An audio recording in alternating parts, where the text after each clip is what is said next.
don't do nothing. You are not above me. I bet you wish you was me. I know it, I know.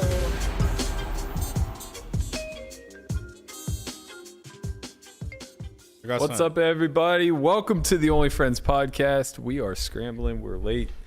We're a skeleton crew today. Joined as always by my man Conrad. What is popping? You know, I didn't get a chance to say it, Conrad, but you did an incredible job hosting last week. Well, yes, thanks, you buddy. did. Yes, you did. I really appreciate the change of pace that you're able to bring. It was fun to watch. It was fun to do. Yeah, I think Fridays are going to be your day now. Right? Sounds like a party. Well, I'm just saying. You just took a day off, right? He's like, what he's really trying to say is, guys, I'm not gonna be here. That's what he's saying. Friday's now on. I mean, I gotta work, man. You know, some of us we got to get out there and grind. Dude. We got that Friday show. Not this week though. This week we're gonna have Five Diamond. So, yeah, Friday actually probably would be because Friday would be day 2. So you already made day 2. Well, I mean, you can still buy in day 2. Yeah. One way or another, I'm making day 2. You know, you're not playing. I'm gonna play. Got me. Holy shit! What, man? He's I'm down gonna 2 play. buy-ins, bro. Holy shit! It's I his need to only way make to get it back. I need to make back some cash game losses. The tourney pro now. No, I'll never be. Sorry. He's a tourney gambler now. I'm a gambler. That's Yeah. me. I'm just trying to make one and run off to the sunset, never to be seen again. Wow. I can relate. Good. Alan said, that is one hot t-shirt Berkey is wearing. That is one hot t-shirt that I'm wearing. And you know where you can get this? You can get this at the True Classic website. Today's episode is brought to you by True Classic. Guys, let's talk about t-shirts. If you've ever tried to replace one of your favorite shirts, you know the whole experience is just bad. Most t-shirts are either too tight in the midsection or look way too big and boxy. It's time to go all in on True Classic. I'm not bluffing. This brand has the absolute best fitting t-shirts a man can buy. True Classic has already helped over 2 million men finally get better fit at an affordable price. What did it say? No, that's what it said. Oh. I glanced away and I missed my cue. We want to hook you up with some True Classic. Our listeners get access to the best deals they offer. For a limited time only, get 25% off with the code OnlyFriends at trueclassic.com. Don't fold on your wardrobe. Say hello to True Classic. Genuinely speaking, these are very good fitting shirts. Like I'm happy to have them. I wish it would have sent me more than 3. So if you're out there, True Classic, I'm a customer now. If they're out there, Sure. of course they're I mean, you know, now that we have your ear bent a little, send your boy. I could use a couple white tees. You know, maybe a V-neck. I need all V-necks, actually. Let's try this polo out. I'm just saying, like, I mean, you can get a discount if you go to the website and use OnlyFriends. that's true. Look, man, you work your side of the street. I'll work my side of the street. All right. I'm trying to get a little free merch here. Also, don't forget, every Monday we have a new episode of Poker Out Loud out. So that came out yesterday. We didn't really have a chance to plug it, but That's why I wore the shirt, to remind you. right. Thank you. I appreciate that, Brian. Always on top of things, the little manager. I think Guapo has a clip of a tease for this week's episode. Re-raised to 80. Re-raised to 230. She calls. Heads up. The bet's 1 in a queue. Call. I just want to get Max versus West. I sent him the wrong one. That's for Instagram. I don't know how that happened. I do know how that happened. We were rushing. we were rushing, trying to be on late time. Actually, I know exactly what happened. I did not send him the wrong one. I sent him the right one. But it sent him to the Discord channel, and there were 2 downloads, and he just downloaded the first one. Oh, yeah, blame it on Guapo. Yep. Well, I lost the flip. I mean, it's my fault for not sending him the direct link, but I'm basically saying I know what happened. It's So- all good. Anyway, if you want to hear people talk about poker in real time, you can watch Poker Out Loud. Did you win any hands in that episode? I think I won. I haven't won a hand since episode 2. No, it was an even. Wait, was this an even season? Yeah, this is season 8. You won. You win every even season. Yeah. It's the odd seasons that you pop off. Yeah. It's like astrology. Numerology. Yeah, man. Season 1. Oh, did you get smashed? That wasn't even really me. That was tilted. Yeah. We're gonna release at some point season 1 as I need that season to be released so that I could get in some good. yeah. I think Oh, we're gonna man. release season I 1. had 25% of season 1. Fuck. It's oh my god, he lost like 10K. There was a point where I think Nick Howard like ripped it pre with 10-7 suited versus him. Yeah, Nick Howard played great. That's awesome. It's the secret diet. So Yeah, it's a secret diet. It's That's the secret right. diet. Yeah, well, I mean, that was post dog food, so he probably was owning you a little bit. Hey. All right, we've been over this. If you guys are gonna watch sports while the podcast is going on, doing this is nonsense because they're not fucking watching it with you. No one knows what you're cheering about. I didn't even know what he was cheering about. I literally didn't. I'm sorry, guys. Yankees 3-0. Yeah, this is like I watched the first episode of the Ben Roethlisberger podcast, and they were watching Monday Night Football while it was happening. It was awful. It was so unbearable. He would stop mid-sentence and go, oh, that's a nice pass. It's like, bro, nobody's fucking watching this with you, and it's going to live forever on the internet. I'm going to watch this a year and a half later and have no clue. Conrad, fill me in on what happened. No. 3-run home run. No. Let's get back to the thing. topic. So you were saying about Nick Howard? Yeah. Man, for as good of a host as he was, he's the nut low as a guest. Guest? Whatever you want to call him. Yeah, so Nick put out a tweet thread today talking about the last decade that he spent in poker, and it was a real journey he's been on. Okay. In 2000, he just leads with, in 2012, I ate dog food. Bro. So, I mean, honestly, like it really does speak to some of the low watermarks that you can come across as a grinder. But like, there were a lot of very, very reasonable responses. No, can we read that? What? Like, wait, you can't just stop there. I used to eat dog food. What else he say? Well, what does it matter? I mean, No, he ate I dog need food. to know what the context of this dog food is. Like, He was grinding micro steaks. He had no money. He had no money to buy any food. That was all the food that was in the house, apparently. right. So he's saying that he had no money and he ate dog food because of it? That's what he said. It was his yeah. roommate's Because dog he was food. It wasn't grinding. even his dog Yeah, food. it wasn't even his dog food, bro. So he borrowed dog food. Right. He didn't want to spend feed a buy-in. himself. He didn't want to spend a buy-in on McDonald's. Bro, stop lying. This is full cap. Wait, you're saying you don't believe that he ate dog food? No. I don't calling him believe out it. right I now? don't believe it. No, stop. This is full cap. Conrad, you ever eat dog food? Nah. Conrad ain't eat dog food. Hell, what? You ever played micro steaks? Conrad eats nice. No, he's never played micro steaks or ate dog food. Nah, never played micro six. I gotta admit, some of my Actually, my dogs, the treats, they smell really good. Yo, let me Like, tell it's you like the something. jerky. It's like the Stop, dog food stop. jerky. It smells delicious. this I've never is a ate Brian it, but I'm special. telling you, It's true. I'm telling you, I'm like, this smells really good. Yeah, this the is- dogs seem to like it. Bro. I mean, Between Brian and Berkey, if they have like some dog beef jerky, I could see them both eating it. I mean, there's human grade dog food. yeah, there is. There's plenty of it. Yo, I can't take this, bro. Like, he did not eat dog food. And if anyone out there needs, listen, there are food banks. There are all kinds of things you could do. You don't need to grind micros and eat dog food to make it. Like, you're I gonna wonder be if fine. it was like canned dog food, like the good No way. can, or like the dry. If you're gonna hard eat dog food, kibbles. you definitely want kibble. You don't Yeah. want Alpo. Like the fucking wet food is. Get tuna. Here's the thing: tuna in a can is 69 cents. Yeah. Like, why are we eating dog food? I What don't steaks understand. were these micros, bro? This had to be 1 cent, 2 cent. I don't know, man. I hear these stories are always weird to me because they're so riddled with survivorship bias, right? Like, We're all survivorship bias. how do you not have headphones on, by the way? Oh, shit.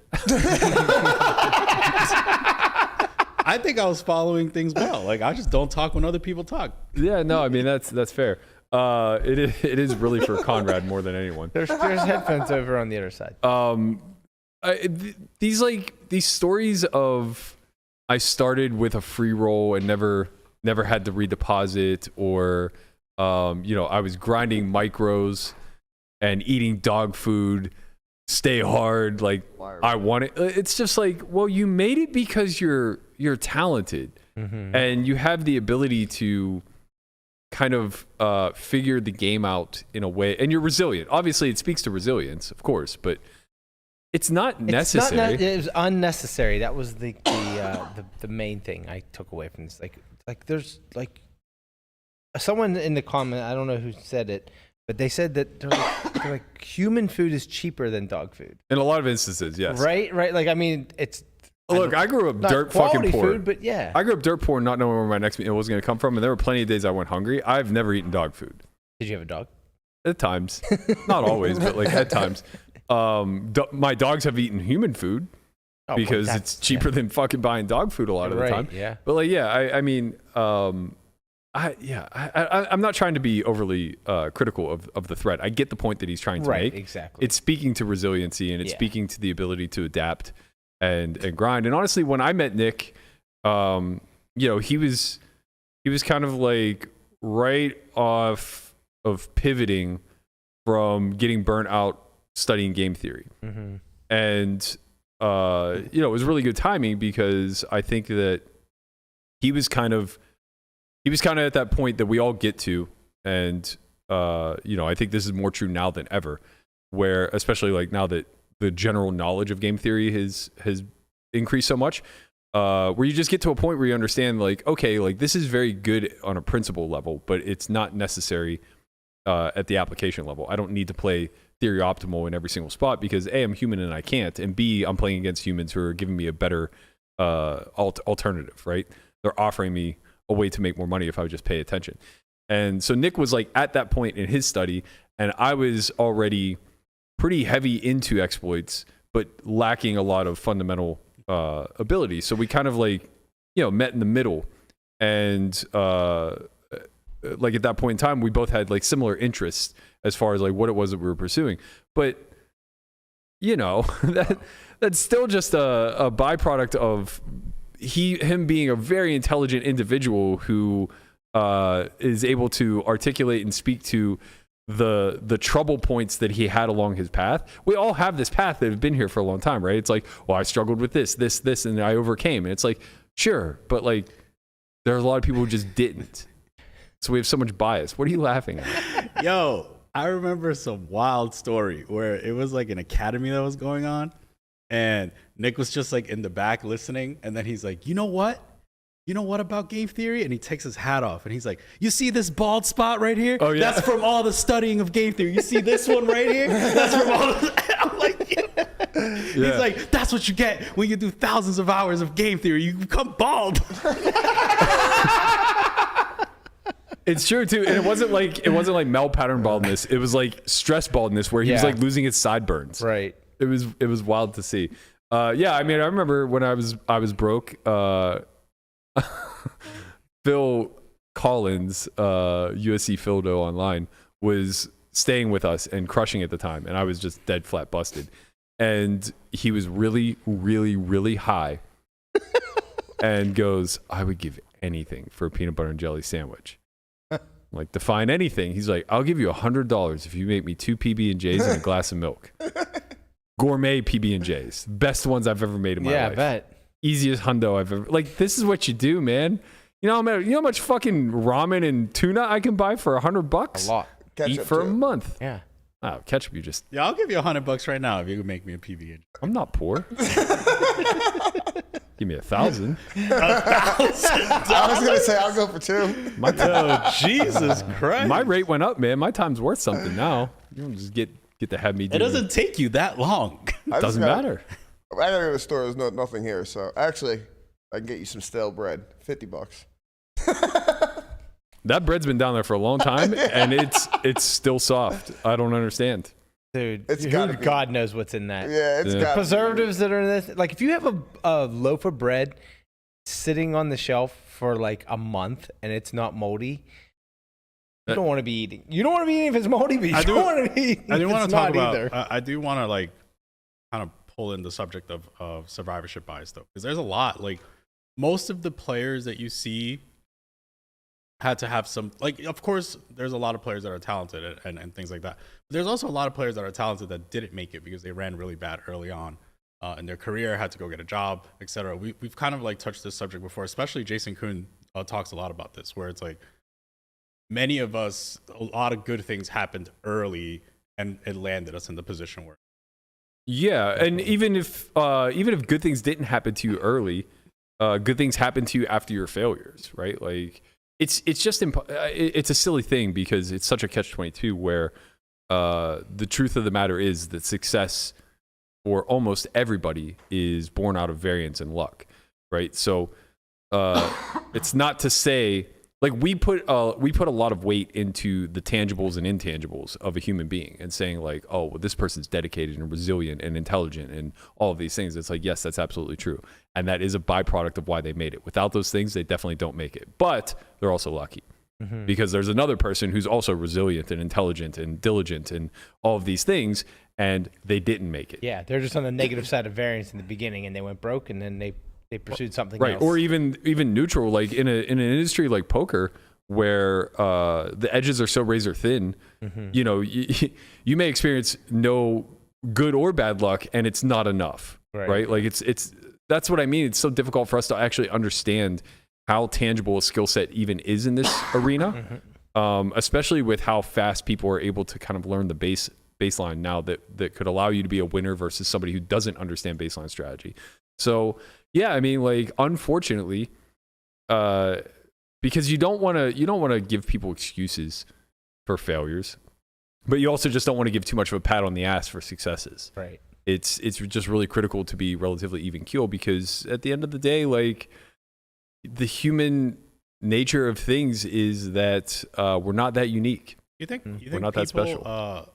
Professional poker players that are here today still think that they ran good at the beginning of their career? No, and understandably so because really, some. I think I ran way above average. Yeah, I think if you step back and you think about it rationally, like people could come to that conclusion. Yeah, well, I think it's easy for us to say, but it's very flippant when we say it, right? Like we say it because we're fine. It's very easy also to just be like, yeah, I worked really hard and I'm a crusher and I'm good at this game and that's why I have success. So that's why I'm saying it's easy for us to say that we got lucky because it's defaulted or it's afforded to us that it's believed that we worked really hard and are good at this game, right? If you took that away, if you rephrase the question as, do you think the majority of the poker players who are still playing professionally now and are successful would agree that they got lucky early in their career and that was it? There was no skill based at all. It had nothing to do with their intelligence. It was just pure luck and chance that they ever had a start in this industry. I think you get a lot more hard no's. Yeah, for sure. Right? And I understand why, because when you look at that upper echelon of this industry, there's a lot of great intellect there. Right? So the truth of the matter is that yes, it was variance that allowed them to succeed in this industry, but they were almost certain to succeed regardless. So the survivorship bias is specific to the path that they chose. The fact of the matter is, no matter what Ike pursued, he was probably going to be relatively elite at it, assuming it wasn't a physical endeavor. I mean, that's not... Damn, dog, that's fucked up. Why are you gonna talk about him like that? He'll probably develop the next Bowflex and you'll fuck you up. That's not a physical endeavor. Well, he'll do both. He'll develop the Bowflex and then work on it. My point is not to slight him physically. It's just that clearly he's a big brain. It's a byproduct. Wow, my phone is literally blowing up. Sheesh, he just said that? What is it? What did Berkey? These are actual texts. These are not comments. All I'm saying, bro, remember Ike with the hair? Can we get Ike with the hair? Like the long hair of the PCA? Oh, there it is. Oh, our buddy was at that final table, John Ford. Oh, Ike with the hair was a legend, man. Wow, I love WNBA. Remember that? That was sick. That was his name online? Yeah. I didn't know that. Yeah, no, all I'm saying is it's not that he couldn't be physically good at something. It's just that clearly his innate advantage is intellect. So, whatever he pursues, science, even the arts to some degree, like Ike's coming for your head, bro. Don't try to take it back, bro. Yeah, I got nothing else to say. I'm just fucking with you, bro. Jesus Christ. Ike, you can do whatever you want, man. Be a fucking astronaut. He could have been an astronaut, I'm sure. You need to be physical. No, it's different. that's like saying you need to be like physical for a cop. Like, Oh, damn. well, it's not that you don't. It's just that there aren't like minimum requirements. It's not like you have to be above 5'7" and you have to be under X amount of weight or the ability to run in a certain amount. Like everything that is physically required of these jobs are all attainable by almost everybody. Yeah. No, I It's got just you. training. Got you. Yeah, I think Firefighter, though, he can't do that. Why not? Fucking with you, man. Oh, go. He Sorry. could be. I can't not laugh every time fucking KL does it. I What? love you, KL. Shout out to KL. He What says would he do? Ike's more physically gifted than me, to be frank. Well, I love you.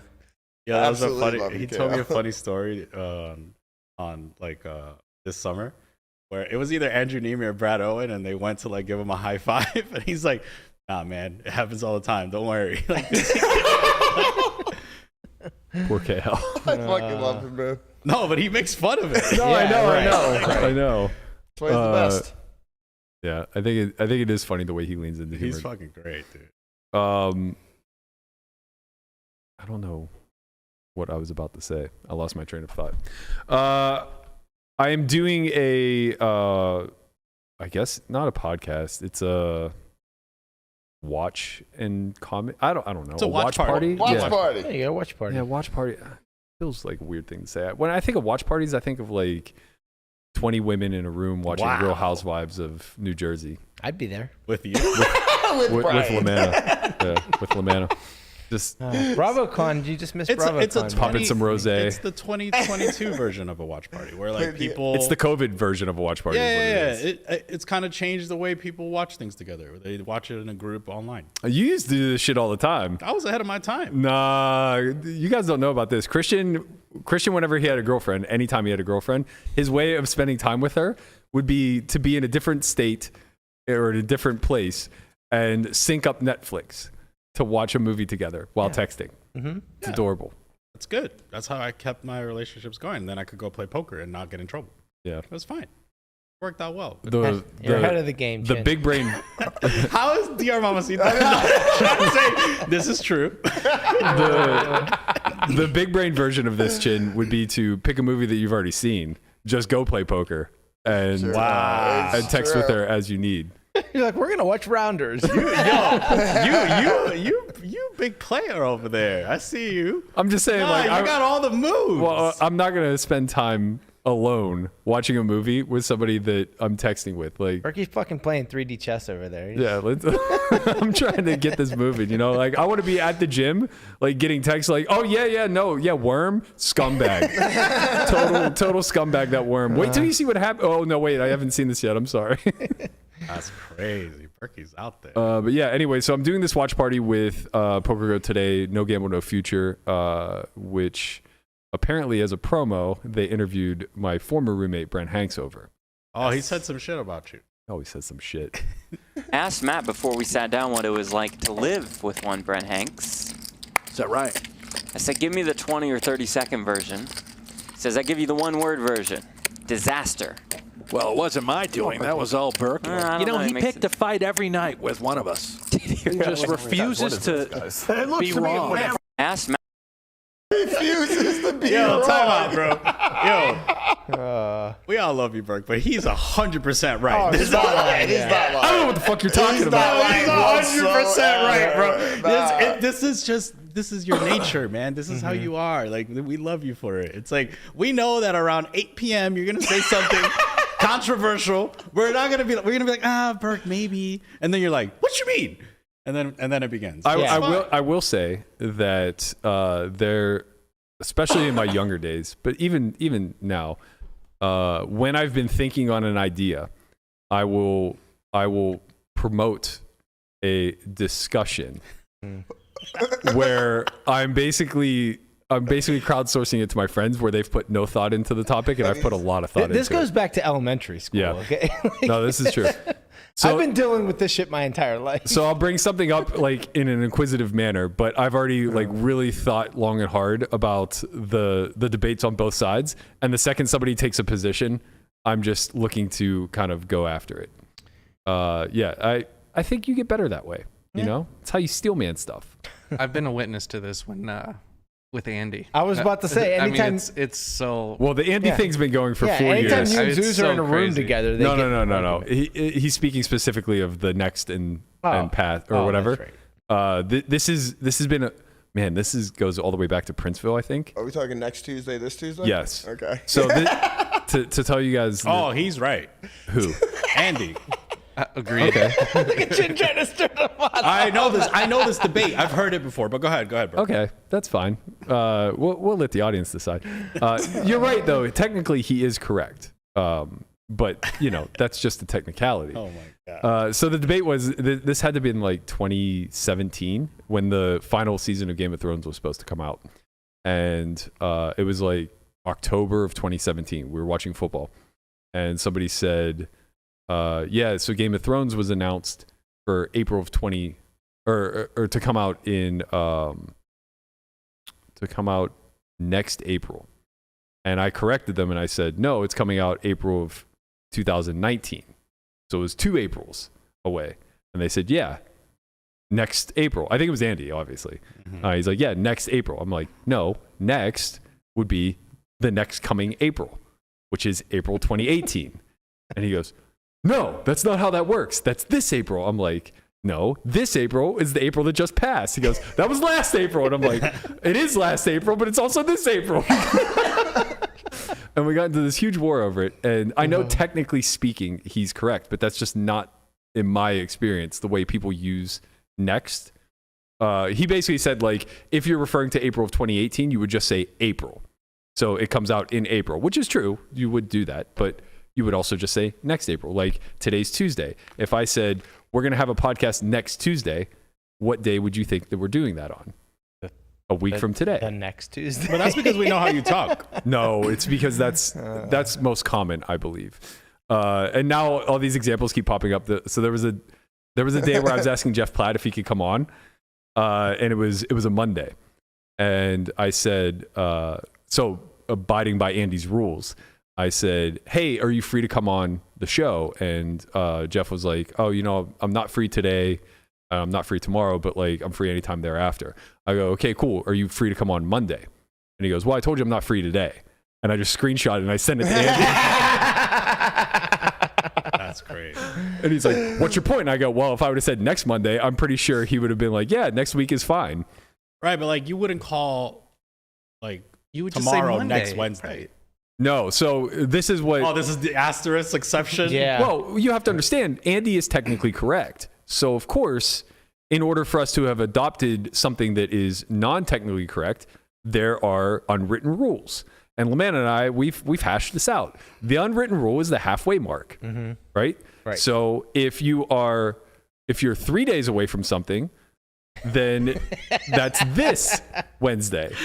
If you are more than 3 days away from something, This is why. I'm not gonna argue with you. Time out, bro. This is why I had to go to ESL because all you motherfuckers had so many different rules and exceptions to the rules. Stop it, bro. Stop it, okay? Coño, qué cosa. I mean, this is what we do in the English language, man. We bastardize everything. Like the word guarantee, for example. It used to mean that 100% had backing behind it. Doesn't mean that anymore. doesn't Now mean it means that. whatever the fuck you want it to mean. Well, wishy-washy. Yeah, it could mean that there is a guarantee of $250,000 in the prize pool, or it could just be a suggestion that we get to alter off of that day. A+ transition, by the way. Thank you so much. It's painful because I'm supposed to insert an ad here, but I couldn't miss that transition.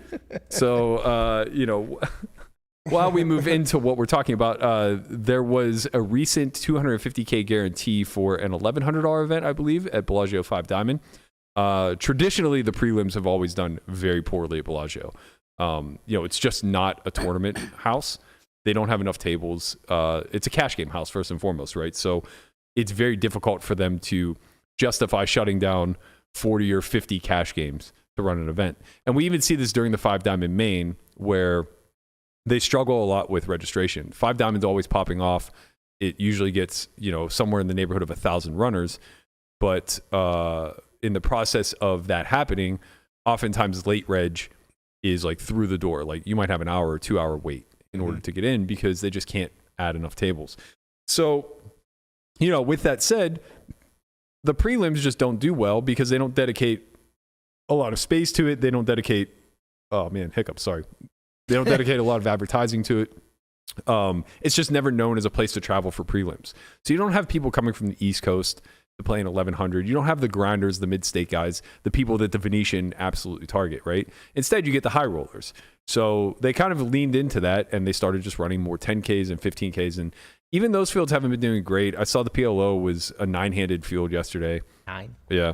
It was just Got a full table. You got to sit and go, whatever. 9 of the best, and Yeah. fucking Isaac Kempton wins it and goes on Twitter and says, "You got to bring me fucking better." Yeah. I love this kid. Somehow Conrad was one of the 9. He, he jumped right in. You got it popping. Of course, Osman's got second. Well, let me give a little bit of how it's laid out, right? So you have Bellagio is segregated into kind of sections of cash games. So the left side is kind of like the 1-3 section. Then you have 5-10 in the middle. Then you have like 2-5 on this side, and then upstairs you have high stakes, and then Bobby's room in the back. So they've taken this like 1-3 area and sort of like changed that to where the tournaments are. Mm-hmm. But what happens is when you don't have a lot of players in the tournament, they actually still keep some 1-3 games there. Mm-hmm. So now you have like a 25K next to like a 1-3 game, and just like the room is still packed around it. So it's like a really odd environment. Like I'm literally watching like Kerry Katz play hands, you know, and like someone else all in for like $50. Like it's crazy right now. It's pretty Yeah, awesome. I mean, it's so weird because the Bellagio has changed so much. Like we used to be the young kids coming up playing 5-10 cap there, where we had our nose pressed against the glass in Bobby's room, watching them play like 2K, 4K limit and big bet and shit like that. It is very different, but Bellagio has always been a cash house first and foremost. So it's no shock to me that this guarantee wasn't going to get there, right? Like they need 200 people for this guarantee to, or 225 people, 250 people, whatever, for this to pop off. Like you're talking about 30 tables. Yeah. They don't even have 30 tables dedicated to the event, right? So no shock that they decide to pull this guarantee the day of. The problem is that this is just becoming commonplace, right? Mm-hmm. And now Bellagio is one of the biggest poker rooms in the world, Right. Or at least one of the most notable. Most well known for sure. Yeah, it does have that allure to it, like I mentioned, where, you know, when we would come to town before we lived here, that was the spot we would go grind because I'll never forget, it was when Pete was out here. We were at Bellagio grinding and Pete was playing small or something, and he ran into Ming Lai in the like bar area, and you know he was a fanboy at the time. This is like 2008. Ming, the one with the hair back? Yeah, Okay. yeah. And he runs into him, but he was like walking out of Bobby's room or whatever, and he runs into him and he goes, Ming, like what kind of advice do you have for me as like an up and coming grinder or whatever? And he was just like, how much money you have? And Pete was like, 15, 20,000. He goes, play 10, 20, put it on the line. Get out there. Like, just do it all. And he came up to me, like, telling me, like, Ming Lai's advice or whatever. I thought it was hilarious. Survivorship bias. Well, it's also hilarious if you know Ming, because, like, he's just the biggest nit. He hits and runs, like, big games.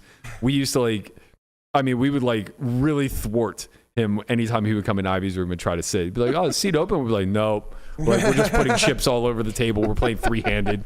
Like, no seat for you, Ming. Sorry. This isn't going to happen. But yeah, so. Is it true? The Bellagio used to get like 500 players for a $2,500 satellite to play the 25K? Yeah. So it used to be, that was like, they had the Fontana Lounge dedicated to MTTs. Fontana Lounge is. Well, it doesn't exist anymore. That's where the sports book is? No. It's next to Yellowtail, I think. Okay. It might be a cigar bar now. I'm not sure what it is, but that whole lounge just used to be dedicated to MTTs. I don't think you're buzzing, Chin. Only you and I are buzzing. No, we would hear it. Okay. I don't know. We would hear it for sure. We hear what goes out. So yeah, I think that whenever that was the case and they could dedicate so many tables and so many resources to the MTTs, The WPT was heavily leveraged by Bellagio. Also, remember back then, WPT stopped at Bellagio 4 times a year. Really? Oh wait. They had Festival Lago. They had the Doyle Brunson. This was way before us. Yeah, this is like 2010 to 15 ish. I was in a actually maybe before. I was in a factory somewhere too. But yeah, they had Festa Lago, they had Five Diamond, they had the Doyle Brunson Classic, and then the WPT Championship.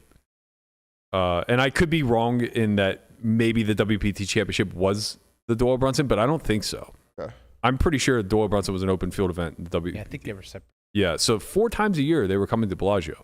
So this was a massive tournament.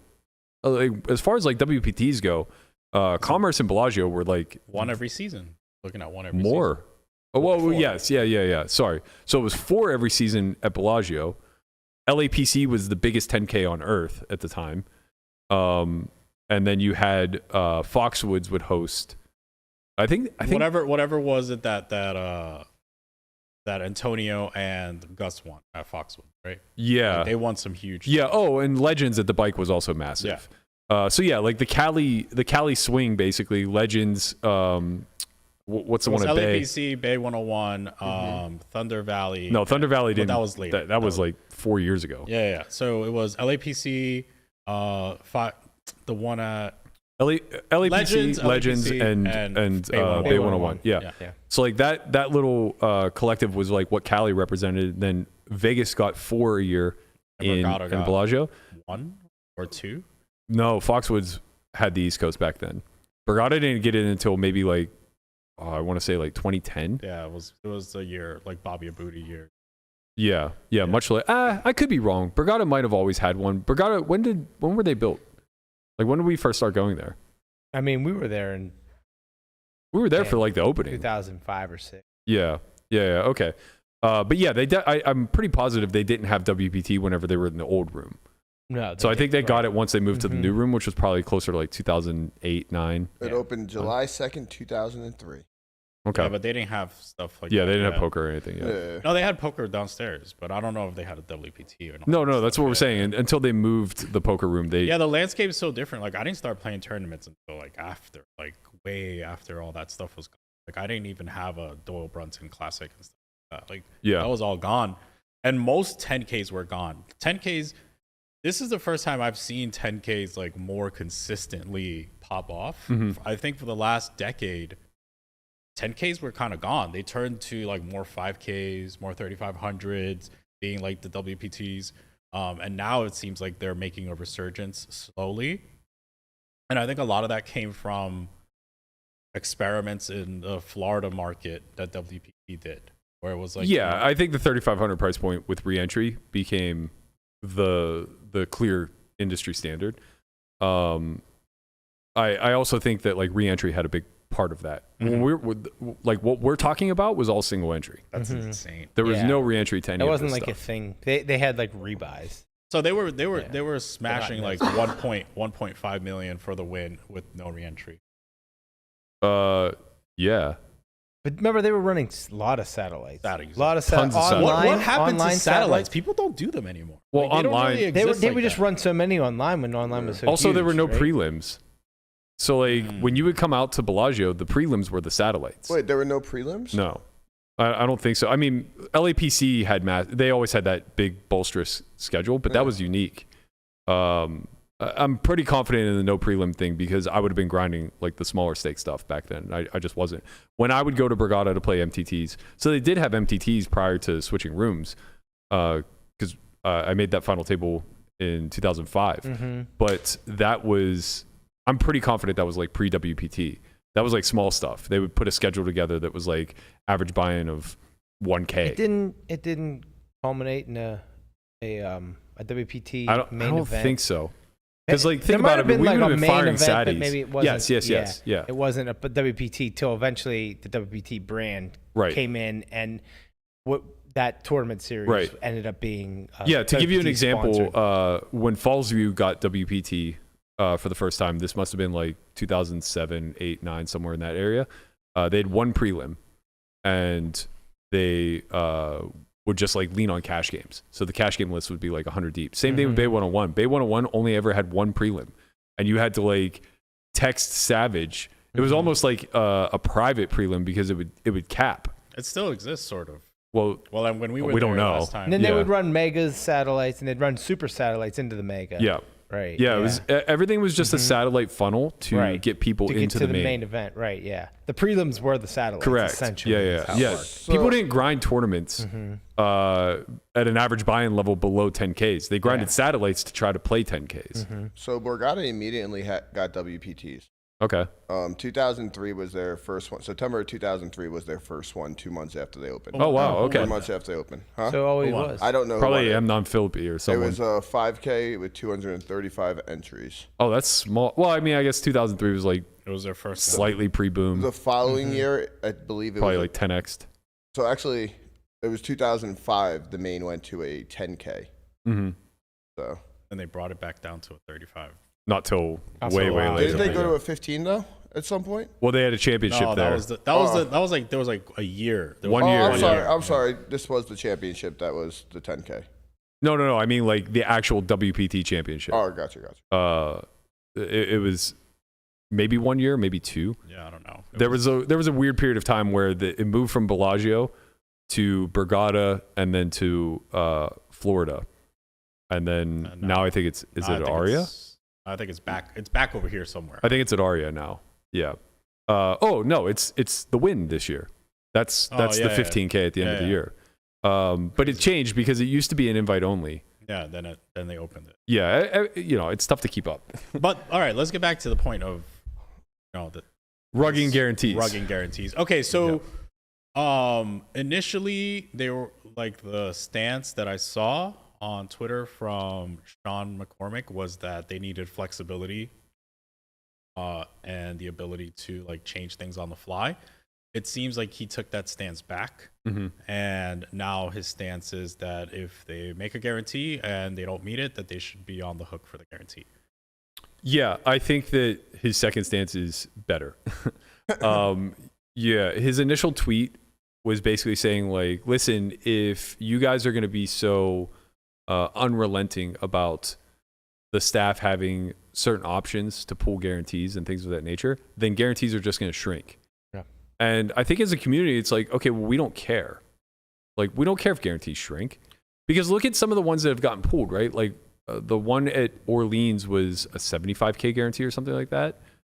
Like a small buy-in, like 300. It was a little bigger than that. I think it was like 500K. It was a big. It was either 300 or 500K. Yeah, Okay. It might have been 250 or 500. It was big. Okay, Yeah. fair. But like the one at MGM that got cut from 50 to 25K Yeah. was like never really in danger of not getting hit. They went over anyway. And that's the whole point. It's like, I don't care if you have a conservative guarantee, because if it's a popular event, it's going to go way over anyway. The whole point is that we have to understand, like, if you're going to draw people into travel for these events and you're using it as marketing, as a marketing ploy, then we have to understand that money is going to be there anytime you overlay. Look, I'm going to say something that I've experienced. Forget like the marketing and all this stuff. Like, if you have a quality event, if you have high quality, like the Win has super high quality, people love their stuff, people are going to show up to play your tournament. You're not going to be at risk of guarantees. Also, when I lived on the East Coast, the Parks Big Stack series was a must-play event for every single player on the East Coast that played tournaments, and they never had a guarantee. And they would just smash all of their tournaments. Conrad, you could probably speak to that too. Like, it never had a guarantee, and it was a must-play event every other month. Yes, I do. Yes, but I don't think it was a must-play because people did come out or whatever, but it wasn't the best. Like, each event would get like 100 up to 150K for first or something along those lines. Yeah, but that was a $300 event. Well, the 300, 500, and the 1200, like all relatively, the first place is the same. Yeah. But I do think it was because there weren't really any tournaments as well. What do you mean? They switched. Look, how the East Coast worked was Borgata took 1 month, Parks took the next month, Borgata took 1 month, Parks took the next month. That's how it literally just rotated back and forth for the entire 6 months. So it was, for the entire year. So still, think about it. It is a $300 event, no guarantee, with 100K plus for first. like that's everyone showing up to play these events. So it was a I mean series. That's I think a byproduct of market demand, right? The East Coast, and we're going to see that resurgence, right? I saw somewhere Sean talking about how tournament poker is coming back to the Borgata in a big way. They're about to run a 1K with some other but what I'm announcements saying coming soon. it's because people enjoyed that tournament. The structure was good, the service was good, like it was a good tournament, similar to the Win doing it on this side of well, what I'm kind of saying is it doesn't have to be a good tournament. It's just a byproduct of that market being That's not really true. flush. No one went to Foxwoods. No one cared about that. Foxwoods is very different. difficult to get to. And It it's doesn't far. draw from the same Yeah, market. but nobody went to MGM at Washington D.C. Like That's all Like- far for like where we're talking about. That's like an extra 3-4 hours. Like Parks was very conveniently located. Right. But Borgata is not conveniently located. No, it isn't. But that's Borgata's the reason. Like whatever, it's AC. Like it's a nice place. I Like don't- come Right. play. If Borgata didn't have a hotel, I don't think that they would Parks have done doesn't as well. have a hotel either. That's my That's the point. point. They're very That's- close to New York City. They're an hour away from everything. Everything was real quick. Remember, like we literally go home at it night might be that. It might be that. But I also think that they. It's like LA. LA doesn't need to put guarantees on anything. because everybody lives around the corner. Yeah. But again, like LA is also inconvenient to drive, bust, and then get stuck. So I do think that they lean a lot more into cash, and I think that they've been very innovative as far as like adding re-entry, like that was born out of LA Poker, doing the quantums, that was also born out of LA Poker. But you know, again, we're talking about like Hustler pulling that guarantee, like that was a part of a quantum, right? So it's like to not hit guarantees whenever you're giving 5, 6, 7, 8, 9, 10, 11, 12 starting days. You know, this is a failure on the institution, and we shouldn't be the ones that are getting punished, especially in those scenarios, right? Like, I am more forgiving of MGM pulling a guarantee day of for a one day event than I would be from somebody pulling a guarantee on flight 6 of a 10 flight series, right? Because like people made decisions through those first few flights based off of expectation. Yeah. And if you're going to overlay, you fucking overlay. And Sean did come back around to that stance, which is why I think Sean's in the position that he's in, and why I think like we look up to him as an industry leader, right? You can't have bad takes on the like you can't have bad takes in this community when it comes to fucking with our money. And I don't mean that in a we're entitled to it kind of way, but I mean it in a way of like we already let so much go when it comes to the operational side of things, right? We let so much pass as far as like protecting the ecosystem and rake and you know, all of these things that we just keep having to show up for because we don't have better alternatives. We can let that stuff slide, but when you start now funneling us into venues and then saying like just kidding on the guarantees, like you guys will basically ensuring that we'll never have an overlay, ensuring that you're never going to get extra value for your dollar, right? That's brutal. Like we're already seeing so many other cutbacks, like, you know, taking away comps from tournament buy-ins, taking away parking, taking away all this stuff where we're getting clipped. Like we're just getting taxed every single step of the way. And then whenever there's finally an opportunity to give a little something back, day of, they're just like, not going to happen, guys. Sorry. We expect 40 people to show up for this, not 400. And we're not about to eat a 6-figure overlay. And to their credit, and granted, they probably have no choice because of Nevada gaming, but like WSOP Online eats guarantees all the fucking time. Mm-hmm. All the time. Yeah. Right? And I think that it should be more like that, where I think with WSOP Online, the second that I hate to say this because I'm not positive it's right, but I think once registration opens, the guarantee's fixed. They have a minimum amount of people that can. Yeah, sign that's up, the only way right? that they can get out. And it's but usually it's so small. It's small. It's like 8 people. Yeah. Once they get 8 people, as long as there's 8 people when the tournament starts, it just runs. Right, and if they want to start doing caveats like that for guarantees live, fine. Because like we're never talking about a situation. Well, I should say fine as long as like that number is relatively low. Yeah. Right, like call it 10% of the guarantee. As long as 10% of the guarantee is it shows up, then they're forced, right? So in this instance, it would have been 25K. So as long as 25 people show up, you have to run the event. You have to hold the guarantee. Mm-hmm. You know, I get it. Like I saw Paul Campbell was kind of like furiously arguing with Kessler and a few others. Oh, actually, that was something very separate. Sorry, I don't mean to bring Paul into this. That was about structure. Yeah. So this is very irrelevant. Doesn't matter. So yeah, let's stick to Sean and the poker boss. His initial take was basically like, look, man, our hands are tied. And I understand where he's coming from because it's upwards down, right? That pressure comes from the top of, yeah, look, I understand what we did, but internally that was a marketing ploy and we failed. So I'm not about to have you have a 6-figure hang up on you. Like, just take the bad press. Because one thing that's abundantly clear in this space is bad press doesn't really equate to much downfall. So I understand operators kind of sticking to their guns of like, we're not going to give you a fucking penny. And we are going to continue to tax you because you guys just keep showing up. And we've made it abundantly clear that like we can't unify very well. No one's going to start boycotting. Like, fields get softer when boycotts occur. So like, it is a real catch-22, and it's very important that we have guys like Sean fighting for us and doing their damnedest to ensure that like this stuff doesn't happen. I saw LaPlante kind of like express his disappointment and then ask the question of, well, can we at least have somebody come out publicly and state that the Five Diamond main event will hold its $5 million guarantee? And I think that's important to bring up because this is the first time Five Diamond's being run in October, right? They moved because of the WPT championship at the Wynn in December. And we know that it crushes in December. It's end of year. People are looking to fire a little bit harder. They may have more profit on their spreadsheet than they want. They're backing more. Like, there's an influx of money that happens at the end of year.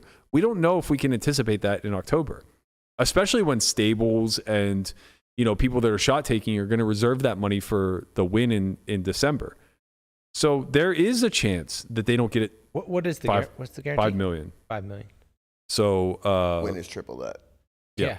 So they need 500 runners. I think that's a conservative guarantee considering they've been doing closer to 10 million for the last half a decade. Yeah. But again, like, who knows? Right. Like, if people have a choice between, Five Diamond and the Win, they're going to choose the higher, better. Well, they're just going to choose it for many reasons on top of the. Right. It's just a better room. Yeah. It's a better room for the tournament. Better room. It is more towards the end of the year, like Berkey said. So unless you need a tax write-off, then you just buy both. You just go both. Well, not necessarily. So you can't project the next 3 months. He's essentially saying we need a guarantee on top of the guarantee. Yeah, which is it's kind of weird. It's like, okay, we'll guarantee it again. I don't. It's like it's weird. It's weird how like you said, like the word just is losing its meaning. It's just like, oh, can you guarantee that your guarantee will be guaranteed? Yeah, it's a weird thing. I wonder. I mean, it's unlikely they don't hit the 5 mil, right? Like, I think it's low probability. They definitely hit the 5 mil. Of course. Well, but I'm not so sure. How definite? Here we go. 2 to 1. Like, you wouldn't. Yeah, 2 to 1. You just said it's definite, and then you wanted to say 66%. There's a definite, and then there's a betting he just market. wants the odds. Right? There's a definite, and then there's a betting market. Wait. He's laying the odds. He's not getting odds. Yeah, I'm saying I think that he just wants to lowball your ass. 2 to 1. You want something? I think that it is probably around 90% or plus that they hit that. I think. I would take that bet. You would take. I'd take 9 to 1. 9 to 1. Yeah. On how much? Don't care. I think it's favorable. Okay, I'll bet you something. Okay. I'm thinking of the number. Okay, that's fine. That's fine. I mean, I think that. Yeah, I think that that's close to the right number, but I think that it's probably somewhere between 1% and 20% that they miss the guarantee. Yeah. And I would happily take 9 to 1. I think. And yeah, like it would be frustrating if after day 1 they have 200 runners and don't expect a huge day 2 turnout, which they shouldn't, right? Or 250 runners, something along those lines. What happens then? Like, are they going to just put 2.5 million in the prize pool? Bro, like, no one's eating that guarantee. I'm sorry. They're just not. Do you think there's a failure in the way they estimate these guarantees? Like, there's so many guarantees being canceled. Well, Is it a failure on the marketing end? Is it a failure on the end of like when they sit down and make these guarantees and they to be estimate fair, it's how not, many it's people? not so many. It's not so many, but Right. there's been a rash of them. Yes, there has. Well, I think that's because there's permission. Yeah, Right, maybe. we're not doing right. anything to prevent it. Right. But it's like it's still we can name Yeah. them on one hand. But like you mentioned how the Bellagio is it's not a it's a cash house and it's not structured for large fields and that kind of thing. So that has to go into their thought process when they're making these guarantees. Yeah. Well, I think like for Five Diamond Main, they're just going off past performance, right? And it's easy to see that they've done 10 million plus for like the last 6 or 7 years. So probably not going to miss. And Yeah. that's fair. Yeah. I think they probably struggle a lot with prelims. They've Because always it's like, struggled at prelims, Right. though. right, because you look around town and it's like there isn't a single place in Vegas that would miss a 250K guarantee on 1100 except the Bellagio. Win is sharp, man. They were like, "Oh, you guys don't do prelims well. We're just gonna take the prelims." And they just they started their prelim prelim schedule so good that I forgot Five Diamond wasn't there. I was saying that like I think that they should be doing I think they should be adding in satellites and doing all this other stuff just before Five Diamond starts, thinking that like the actual event was being run there. It's crazy, bro. I don't understand. I mean, it is what it is. Kudos to the Win. They understand the market well, and they're just like, hey, we're gonna run a 1,600 1 mil guarantee this weekend with 3 starting flights in it, and it goes. Yeah, It goes. it's pretty wild that. Well, I don't know. I don't want to speak to that with too much authority because I really don't know if I were in the position of like say running the Bellagio. I don't know how you do anything about it without the space.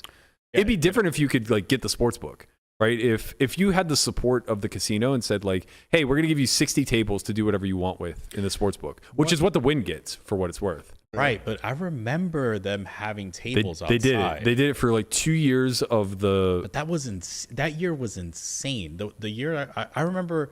It was the biggest Five Diamond championship. Yeah, ever. because Daniel had like 10 bullets in there. He was Yep. literally firing all in blind firsthand. Yep. Bust, rebuy. And I'm Yeah. like, okay, whatever. No, yeah, I recall. Yeah, I think if they had better support where it was like, look, here's 50 tables to do with as you wish, it'd be a hell of a lot easier to say like, Sure. okay, we're really going to go after the Win. And then you just like ramp the guarantees up. It's like, okay, Win's running a 1,600, 500K today. We're running an 1,100, 1.5 million. Yeah. Right. And you just get after it and expect 1,500 people to show up because you know that that's possible. But it's tough, man. You got to have to staff it. Staffing's really tough right now. I don't know how the Win has done it. The Win is kind of unique in this regard that they've been able to handle big field events throughout post-COVID, where staffing dealers has been incredibly hard. We saw it at the WSOP this year. They got that money. I mean, I assume that they have to be paying better. They got right? that money, though. I don't know. They just have really good. Dude, they're just a top class room, man. Like you go play cash there, it's top notch. They literally text me like, "Hey, we're gonna get this game off. Can you come in today?" Like, who does that? Bellagio don't text me when there's like people that they want me to play. Like, they don't do that. That's because they have. They have other people. Yeah, they have game runners doing it. Yeah. I mean, Must be nice. We, All right, we can get into the politics of high stakes games at another time, I think. But speaking of class, have you seen this T-shirt? I'm just asking. Wait, is there 2 of these a There's show? 3. Oh. By the way, where's yours? I don't know. They only brought me 1. You got to rock it, man. You got to rock it. Listen, I come separate. Wait, you wear the same shirt every day anyway. What's wrong? I'm gonna wear the same. I literally have worn different shirts. No, he has. Berkey, This week, because Berkey's like, hey, you wear black every day. You wear black every day. I got mine right here. And I'm like, wearing it okay, tomorrow. fine. I'll wear a red one. I'll wear a blue one. he showed up in a cardigan on Friday. Like this kid's, he's showing up now. I respect that. I had a date. Oh. Well, We went to go see a movie I already watched. See, that's sharp. That's sharp. Go ahead, Berkey. You can wear your True Classic tee whenever you get there. Honestly, like I want you to wear it because I don't know about you, but like I struggle a little bit when I buy T-shirts in that I have a long torso. So the ones that fit me really well tend to like kind of reside just below my belly button. I have a long stomach. It goes like this. It just goes like. Yeah. You see? So like that's the whole thing. I'll with check it these. out. I'll check it out. You want me to wear it right now? Where's mine? Strip on camera. Let's go. Get them titties. Where is it? Is that Let's mine? get those No, titties this out. is mine. I don't know. That's too small. Yeah. Medium. You don't fit in a medium? Hell no. Give me that schmedium. I got it. No, you don't. Medium fit me just fine. Don't you tell me, young man. I gotta pop it. It's about time you learn how to dress yourself properly, Conrad. Upgrade your wardrobe with True Classic. Get 25% off trueclassic.com with the code OnlyFriends. Stay classy with True Classic. I like them. They're comfortable. They are comfortable. Yeah, I'm looking forward to Five Diamond Main. You said you're playing, Chin? They got me. One bullet or max? No. Chill. I'm firing one bullet and then we'll see what happens. I can't, man. Yeah, I'm down like 2 buy-ins. in the last 10 days. It's hard to recover out here. These guys are getting good. Even though I did 3-bet the king 9 off one time and it came king 3. I was so mad at watching that. It's just 3-bets Berkey king 9 got off. tight. Like, Berkey's like, you know how many times I 3-bet king 9 off? It never comes king. never fun. Every time I have a low frequency 3-bet like that, I look at it and I go, just don't do it, man. You're gonna miss, and they're gonna have a real good. Like you do it because they fold sometimes, right? Like that's the whole idea behind it. It's like, oh, this is a 12% 3-bet here with this hand. You know what? Because they fucking fold. It's 25%. And that's for you, not for me. Listen, they don't fold. This is what enough. I'll tell you guys. Something has happened at 10-20. I haven't seen a raise fold in a week. No one's raise folding anymore. No one gives a fuck about your 3-bet. Mm-hmm. They call and we're gonna see a flop. I don't know what happened. That's because they stopped opening offsuit hands, man. And you don't fold suit hands to a 3-bet, so they just never fucking fold. They don't fold, man. I haven't seen a fold in, I'm telling you, man, 10 days in a row. Like, raise, 3-bet, call. Never fold. 0% fold frequency. You got to see it. Yo, literally. You gotta see it. This is what I've been talking about, man. I built my entire career off of being sticky. And being sticky just meant never folding to aggression, right? Mm-hmm. You hang around, you call them down with bottom pairs. Now that's just like theoretically correct. So suddenly I haven't changed a goddamn thing.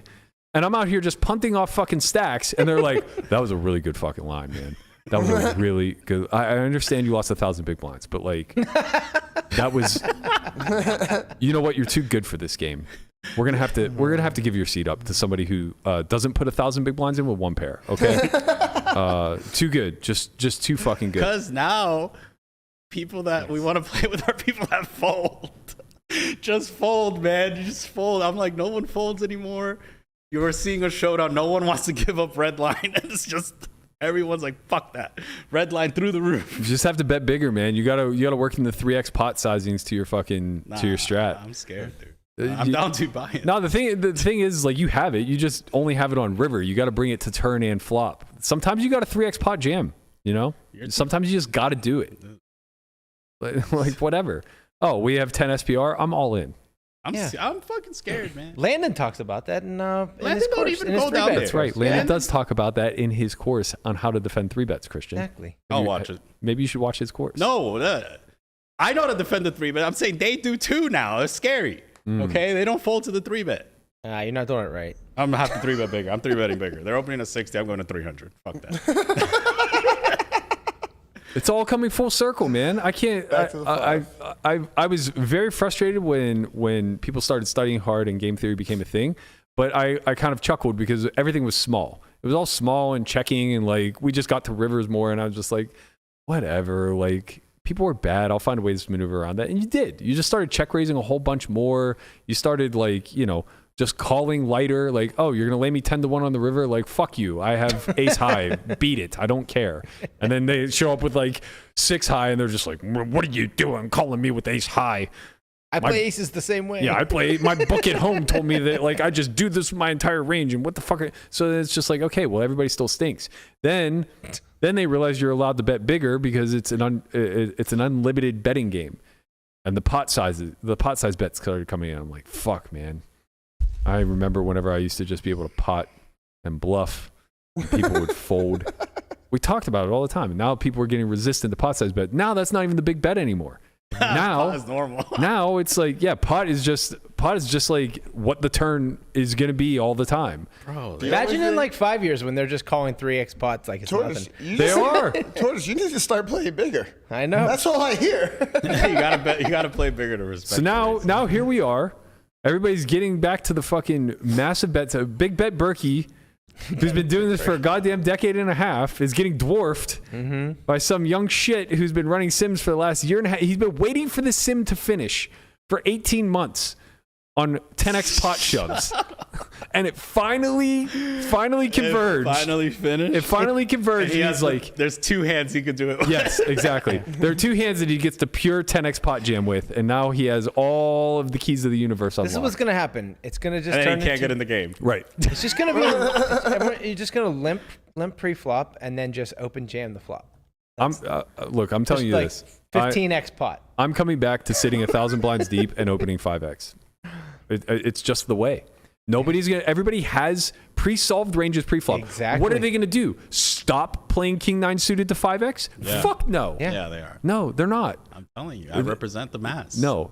You open 5x, I'm probably gonna fold almost always and then 3-bet you sometimes. Oh, good.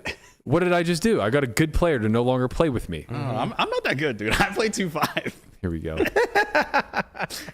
Wow, that sounds terrible. I'm in a game with like six fish and a good player. And if I open 5x, the good player is telling me he's just going to 3-bet me and fold. Well, that sounds pretty dreamy. Your VPIP just went down to 7? Okay, I could live with that. That's not too bad for me, is it? Let's I fucking guess that's gamble. pretty good. I'm gonna try that today. I'm gonna try it today. Just throw it out to 5x, and they're all gonna look at each other like, They're not gonna know "Is what the hell." Chit drunk?" Yep. Like, I said this to Ras when we were playing Poker After Dark. I was opening. We were playing 3-6, and I was opening to. I was opening the 3K, and he's like, "That's big." I'm like, "I don't care if we're playing 510 or 5,000, 10,000. I'm opening the 3K, or sorry, 500, 1K. I'm opening the 3K." And he goes, "Oh, okay, great. Like, let's play 510." I go, "As long as we're 100,000 deep at 510 no limit, I'm still opening the 3K." And he goes, "You'll get mashed." I go, "Are you going to fold Queen Jack suited?" And he just looked at me funny, and I'm like, your range is your range. You're just not going to start giving up, even though it's technically correct. It's a live game. It's too slow. You're going to die. Right. You're going to die of exhaustion. yo, I fucking love our chat, man. They're like, "Chin's gonna go try that today," and he's come back crying about losing 5 buy-ins. You guys are drunk if you think Christian would ever be into a game for Right. 5 buy-ins. Yeah. Like, that book bag is packed and fucking out the door before he stuck 3. I think 3.5 is my. Yeah, he's like, I can't, man. he's down like 3.5 buy-ins. Like, this game sucks. I got a movie date. Like, That's how Yo. I keep my mental game. yo, dear mamacita, hop on Netflix. Pick something out you like. That's cool, man. I mean, He doesn't take him to the jewelry store or anything. He sends him a text. He goes, "Yo, get on Netflix. Pick out something you like." you're learning. You're fucking learning, Burke. Let's go. Oh, Next thing man. you know, Berkey's gonna be in a relationship. Yo, what the fuck is this emote? Don't hold your breath. Is That's me yelling. Yeah. We gave Melissa the day off today. She better be making new emotes. We have like room for another 10 or Gave her the 15. day People have to off. join, right? They have to join if they want those. They do emotes? have to join. Yeah. Man, Lamanna, I'm just gonna let Lamanna do all of the plugs. Why from do you? now on. Why do you? Oh, I have. This is actually a good question. Why do you think it's so different at lower stakes? Like you play 2-5 and someone opens to 25. Like it's really not abnormal. It's so normal. It's like, oh, okay, yeah, sure. But if you go play 5-10 and you open a 50, they all think you're an idiot. Yeah, I think it's just the monetary risk, right? Like at 20 or at 2-5, like the amount of money that you're playing for is almost never going to be a lot of actual fiscal dollars to Right. most people in the game, Right. right? They spend $25 on stupid shit all the time. Yeah. But when you start to get to like 5-10 or 10-20, like now you're just putting in $50 pre-flop with a hand or $100 or whatever, right? And this is obvious by like 3 bets in 2-5. So a $25 open is pretty standard. But when it gets 3-bet to like 100, people like tighten way, way, way up. They overfold, right? Which is sense, insane. Yeah. But it also kind of makes some sense if you're. That's the other thing. 2-5 is like the one game that doesn't structurally play 100 big blinds deep very often. No. It's usually a 200 big blind cap. Yeah. Right? Yeah. I think Bellagio is like the only place. Bellagio's the only place in town, yeah. Yeah. I think they do it to protect the 5-10 game. So Bellagio's structure is actually pretty nice, although it's a little bit weird. I was talking about this, I don't know if this is a thing, but like there is no smooth transition to 1020 because 1020 plays so big at Bellagio. Yeah. Where it's like 5-10, 1500 cap. Then it's like 1020 with the $20 big blind ante, and the 40 is on, I would say, roughly 30% of the games. Yeah, so maybe it's like the game maybe is, at least half the games. We were talking about the other day. The game's like 4x the size. So you have to. It's not like, how do you move up to 1020? You have to go somewhere else. You have to, But there is no real other. Well, if you play 5-10 at like Win. But what I'm saying is there's no 1020. There's no real 1020. Like it's just 5-10 and then 10-20-40 with the $20 big blind ante, which is fucking huge. Yeah, yeah. So like, is that? What do you think about that? It's just when you say it's huge relative to what? Okay, so let's say you're a 5-10. Like just relative to regular 5-10, you're saying? Just moving up. Yeah. How do you move up? How do you move up in stakes? It's hard. Yeah, I think that I agree with you. I think that, I mean, there's always been a big problem with the Bellagio specifically developing a feeder system into the 1020 because it's always been 1020 is where it becomes uncapped, 5-10 is where it's capped, but they can't really do anything else other than slightly increase the cap at 5-10. Yeah. Which they did do. It used to be 1,000, now it's 15, right? Yeah. The issue being that if they have 2 uncapped games, they experimented with this for a short period of time. It just cannibalizes the one above, right? People would rather play deeper at 5-10 for sure than play stronger players at 10-20, right? So that part becomes difficult. I think the way that you bridge the gap as best you can is you try to mirror the structures as best you can.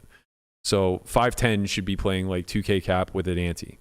That should just be the regular 5-10 game there. Yeah, right. I like that. I like that. 5-10 with a $10 big blind ante. Yeah, and if wouldn't that make it a big jump then from their $2-5 $100 or 100 big blind cap it's probably to the time 5-10? It's probably time to evolve the 2-5 to a 1K cap. Yeah. Right. If you they make have that to, right? Because then the jump is between the 2-5. right. and the 1-3 is a rake trap. Nobody's graduating out of it anyway. Right. 2-5 in its current form is a little bit of a rake trap, but if you increase the buy-in depth to 1,000, that's why most 2-5 games are 1K cap instead of 500 because the rake becomes a lot less noticeable. If you and like it thrives better. Also, a lot of those rooms don't spread 5-10, so they don't have to worry about graduating. But yeah, if you increase the buy-in there to 1K cap, increase the 5-10 to a 2K cap, introduce the ante, get people used to playing that structure anyway, which it should be. And then, you can basically have a couple versions of the 5-10 running. And this is important too, because there are days where like Bobby's room will cannibalize the 10-20 and it won't get off. Yeah. So it would be important for the 5-10 then to be a 5-10-10 with a potential 20, right? Like where you can just get the 20 straddle on pretty consistently. Basically, I think, this is up to the regs to start to pressure the floor to change their structure. But it's also on people like, I'm not sure who the program room manager is now that Mike left, but whoever took over, as well as Sean, to like have a little bit of oversight here as the global guy at MGM.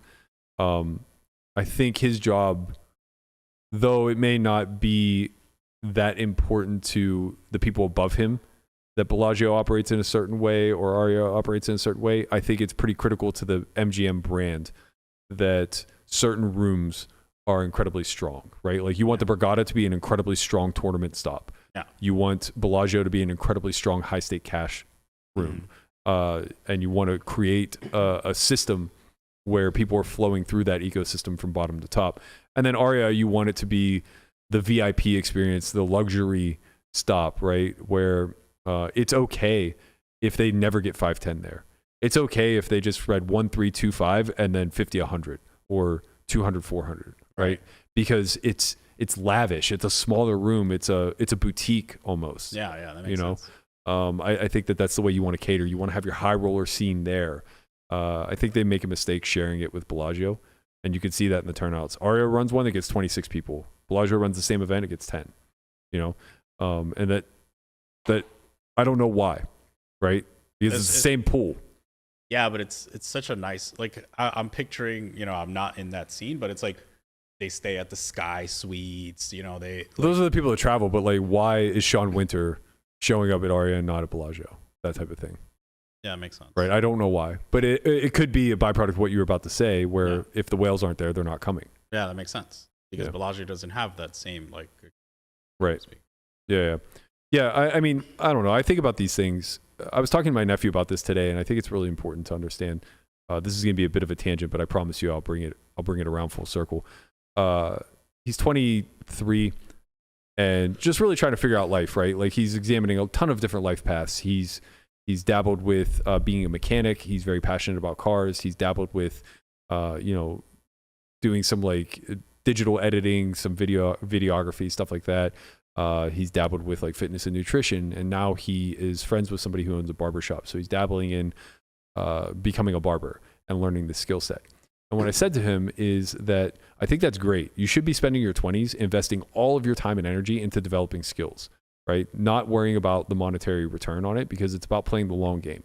You don't care about what you earn in the next year, 3 years, even 5. You care very much what you earn 10 years from now, 20 years from now. And I think the education system's a little bit broken in that regard, because for me personally, like I was funneled into computer science because I had an aptitude for math.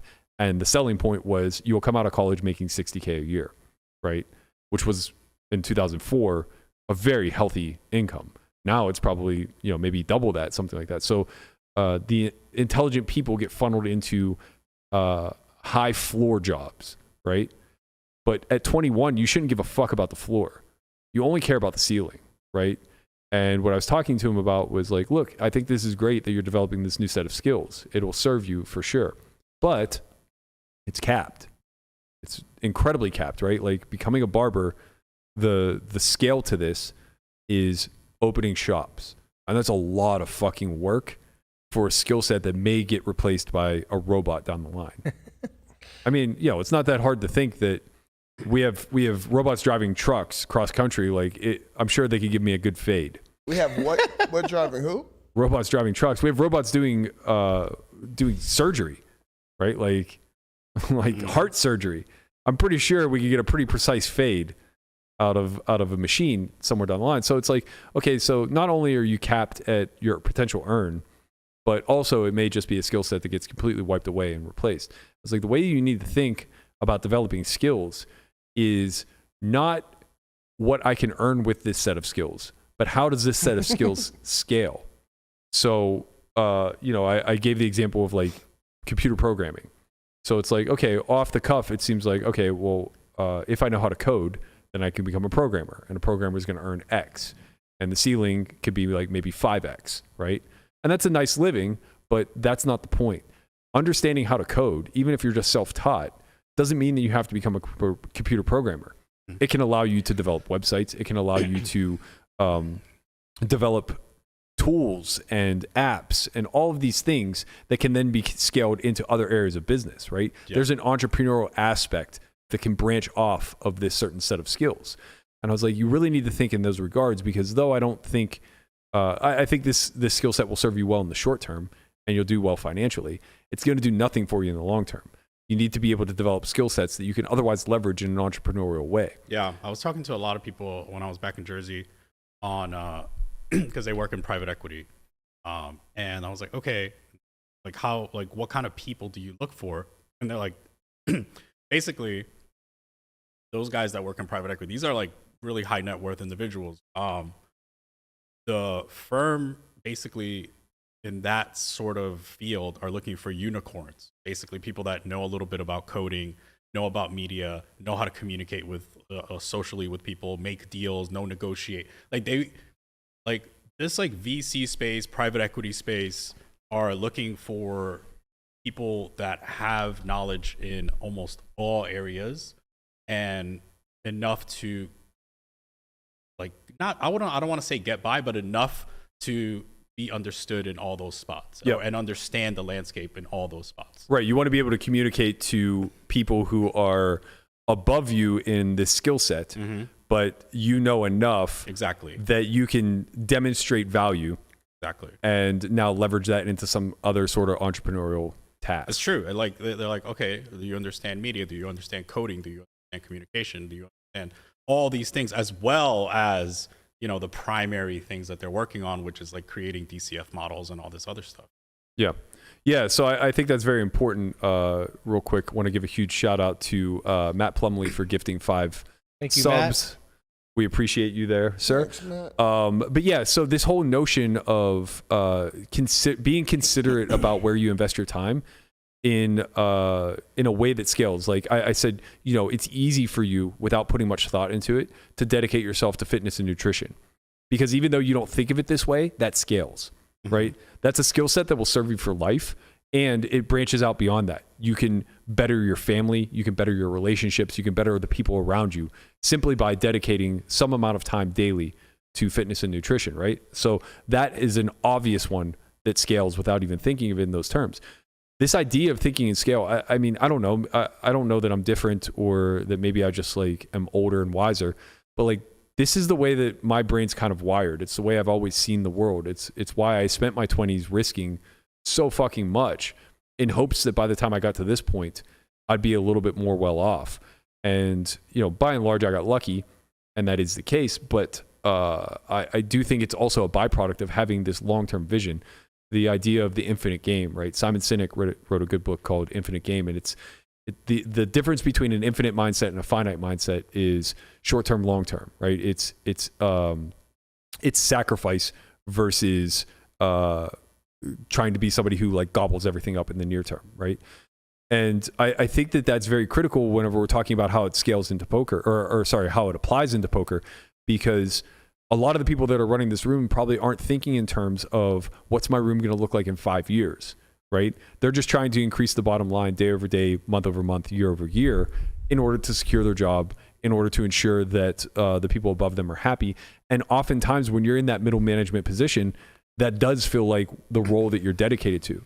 But the truth of the matter is, both for your career path and for the oversight that you have in this short period of time, thinking in that infinite mindset of scale will propel you in both areas, right? So if you're in middle management, you don't want to be in middle management forever. Or if you do, fine, but you're going to be, like, you've hit your ceiling if that's the case, right?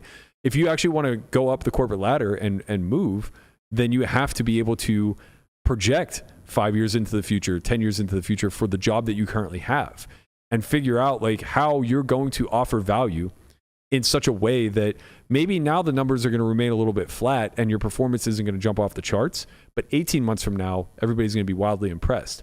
And 4 years from now, they're going to be looking to promote you because you've done such an excellent job at what you've done, right? And I think that poker lacks that at the corporate level in a lot of arenas. We talk about the marketing aspect a ton and the media outlet stuff. I think that that's the easiest point of failure that we can turn attention to and say, like, no one in that sector thinks with an infinite mindset. They're all just on the sell for clicks, try to accumulate some amount of funding for now in order to get to the next day.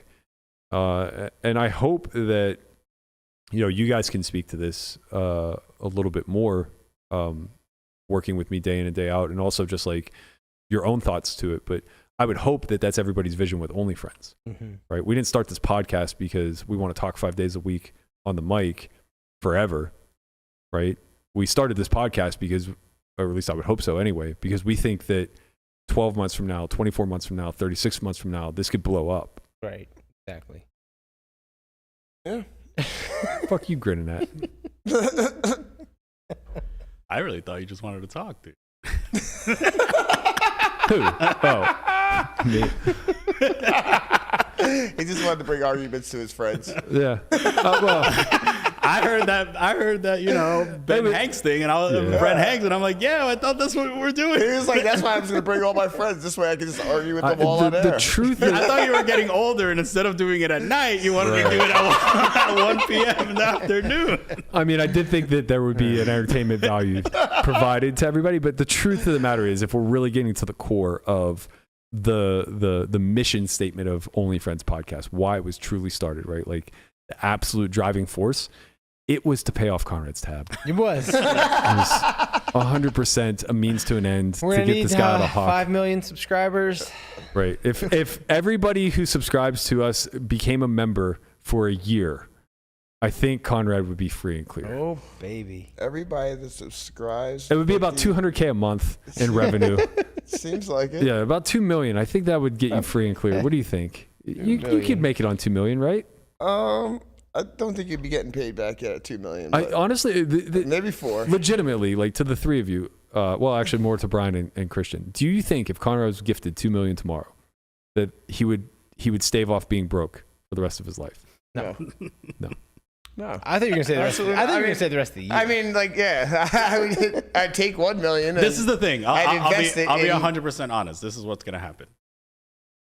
Conrad will either have 20 million. Yes. Or he will no longer have the 2 million. Okay, but the problem is... No, I would take how? 1 million, and 1 million would go away. Away where?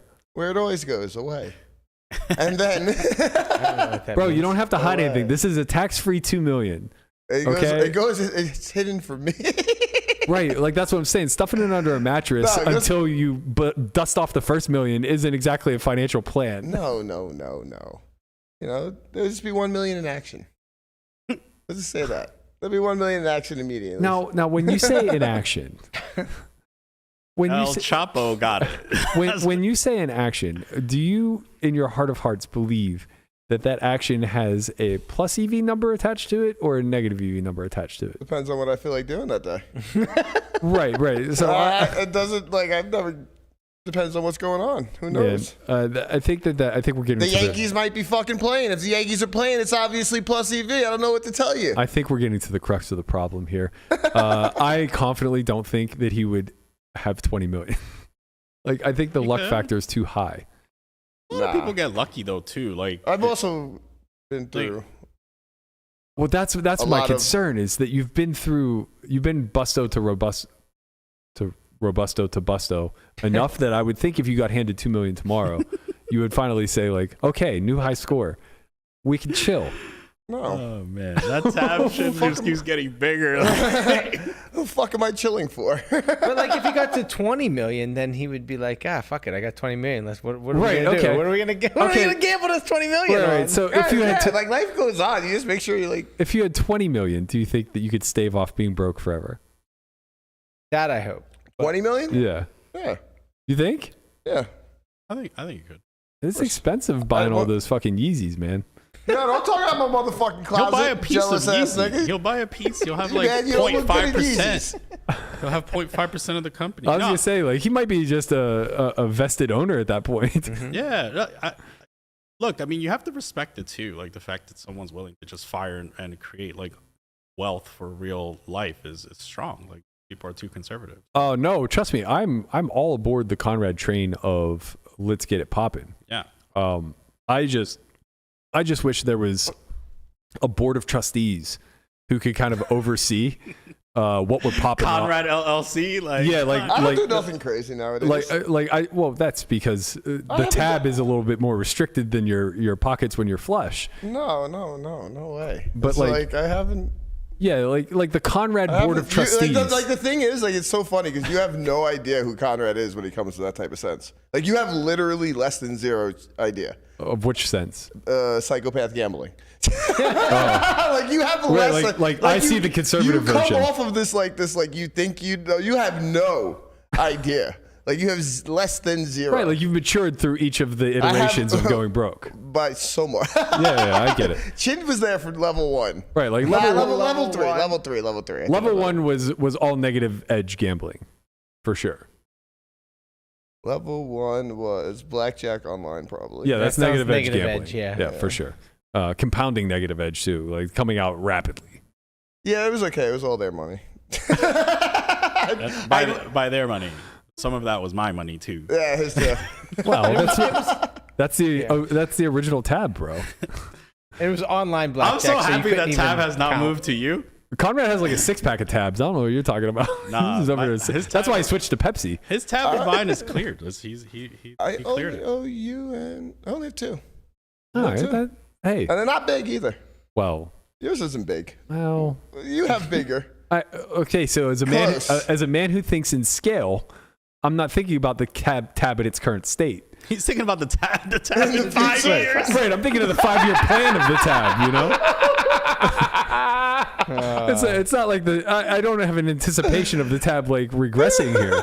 You know, it's like That's so funny, bro. What's the year 3 projection of the tab? Man, Connie, at the end of this summer, Connie's gonna be flush again, and you're gonna have your tab money back, and Connie's gonna have like 200 stacks. When he won all the money at the World Series, he literally just walked up to me and handed me $15,000. He goes, "I think I owe you this." Was he right? I don't know. I didn't keep track. I just trusted to make it good. Yeah, there you go. There you go. Obviously, it was right. I handed you fucking 15,000. My tabby's in 15,000 right now. I mean, I feel confident that he didn't short me. At least, Yeah, you know, so he might have he may have overpaid. You're gonna have another. That's it. Yeah, he wins every other year. Actually, Berkey, can I take out a PP loan? I was just about to say, like, I think maybe you're fucked up by like not getting this structured in some sort of formal way. Like, we could have just maybe gotten a Conrad PPP out of all this. Yeah, that's true. You know, pay that tab right, goddamn. Yo, now. Beans, hit me up. I need some. You know, that's something I need some coaching. Let's to wrap up. So Joey returns tonight. Oh, he is back. Yeah, tonight. Okay. So what do we think that looks like? And just kind of like, what do you think? I mean, I imagine he's gonna go over the tweets. Right. I imagine. I don't know. Do you think there's a world where Vertucci goes on there next? Just does the podcast tour? I think Vertucci releases a pod either today or tomorrow. I think tomorrow. Today's Tuesday. Oh, he put yours out yesterday, though. Yeah, I saw that. I thought that was good. It was. What? So what do we think? What do we think? You think it's just gonna be like? I mean, I assume he's gonna go over the conversation that we had with. Yeah, I would imagine. I don't know. I imagine that's going to be one of the bigger talking points. I don't know that a lot's broken in the case otherwise. I mean, you obviously haven't seen Twitter. No. Yeah. Bertucci just said that he knows who Poker Karen is. Who fucking cares? Exactly. Why is that important? What the fuck are you investigating a troll on Twitter for whenever you have a goddamn... I think they just brought it to him. Who cares? But that's what who? The security team that he had. Why are they looking into Poker Karen? Well, they're looking at everybody. It's in that like emergency fucking format that he uses, you know, the fucking paper. Bro, someone needs to get a hold of this man's Twitter. Like, you hired a PR team, man. Put it to fucking use. Didn't he say yesterday? Let's not start this shit. You have But I don't want to start the shit. You're supposed to have an investigation going on about something, and you're worrying about who the fuck Poker Karen is. Yeah, I think it's because they brought it to him. Like the security team just brought it to him, and he was like, man, "Oh, you sound bored as fuck." I gotta tell you, I gotta tell you this right now. If I had somebody who has a microphone 5 days a week accusing me of strong arming and or leveraging information, and then that backfired on me, the last goddamn thing I would be doing is going on a fucking witch hunt for an internet troll. Well, look, like I would be trying to find some fucking cheating in my goddamn room. Someone said, like Eric on the chat said, it's a giant troll account, but also the hardest defender of Robbie. So some chance it's relevant. Don't know, but I think maybe that's what it is. I mean, it feels like a stretch, but obviously that would be great for everybody involved if somehow I see the Poker Karen account all the time, and I think it used to be a Kessler Karen account. Karen Kessler? Or Karen Kessler, something like that. There might be two accounts. I'm not sure. Yeah, I thought that because I haven't seen the Karen Kessler account in a long time, so I assumed that it kind of merged into one. But I think that, you know, it seems like it would be a pretty big stretch to find out that this person is RIP. Right. You know? And that even if we did find that out, like somehow that's relevant. You know what I mean? It does look like it's the same person. Yeah. I can't find Karen Kessler anymore. Yeah, that's what I mean. I think it just emerged. So yeah, I don't know. Like, to me, this is a non-story. I think there are bigger things to talk about in the world, and even bigger things to talk about in this investigation. Yeah, I'm looking forward to watching Joey. Obviously, we'll have a reaction to it tomorrow, as that's how this news cycle spins. I don't really have any expectations, though. I don't think maybe Robbie comes on again. What does she have left to say? I don't think Robbie. She's gonna come I don't think Robbie has much left to say, but especially she came off really well the last time. Like, yeah, she came off really well. I think that should be. I mean, definitely gonna talk about where she took the lie detector test. I guess. Yeah, like that. Well, he was talking about it last time. Yeah. He's who I saw the image from initially. Yeah. All right. I mean, I'm curious. I'm definitely I'm gonna give it a look. I think I heard something about Berkey going on tonight. I'm not sure. Oh, no one told me. Nobody told me, but I'll be happy to get in there. I mean, I'm not afraid to speak on this shit. Like, I got nothing to hide. KL says Robbie always has more to say. That's true. That's true. Let's get drunk Robbie on there. She's a good time. The best part about fucking Joey saying that he was coming back yesterday on Twitter, he basically said that he was going to be discussing Harala Bob on Max Pay Monday. Mm-hmm. And Bob goes and answers. He's like, I love it that you just think I'm clear to speak to you, like come on the live stream every Tuesday or something. And I mean, to be fair, Harala Bob did kind of insinuate that he likes the format of the show and they should do this more often. He literally goes back and he says, I'm not saying that I won't be there. But. Right. I hope that, you know what? If Joey wants to get into another investigation, he can figure out who from the Deeb camp sent the tape to Vertucci. Damn. Somebody's going to catch some fucking fists the next time they're around. Hey, yo. Whoa. Hey, yo. And with that, I'm just saying. we are out. No. We're not out. Wait, what we need? One more ad? Yeah, we got one more ad here. Support from the OnlyFriends podcast has come from True Classic. True Classic has the absolute best fitting t-shirts a man can buy. Finding the right t-shirt is incredibly frustrating. Most t-shirts are either way too tight in the middle or look way too big and boxy. It's time to go all in on True Classic. True Classic has already helped over 2 million men finally get a better fit at an affordable price. Our listeners get the absolute best deal they have to offer. For a limited time only, get 25% off with the code OnlyFriends at TrueClassic.com. True Classic, when you look good, you feel good. Right. You going to wear a True Classic when you throw those fists? Yo, stop. We're trying to get... On that note, please like, comment, subscribe. We appreciate you guys. Leave some love in the comment section. If you haven't already, feel free to join the membership. You get emotes with that, some announcements. Each month we'll be giving a free preview of the OnlyFriends Poker Out Loud season as that comes out. So we got a lot in store for you guys. We appreciate all the support. We'll be back same time tomorrow, 1 p.m. Pacific. We'll see you all then. Peace. Let it.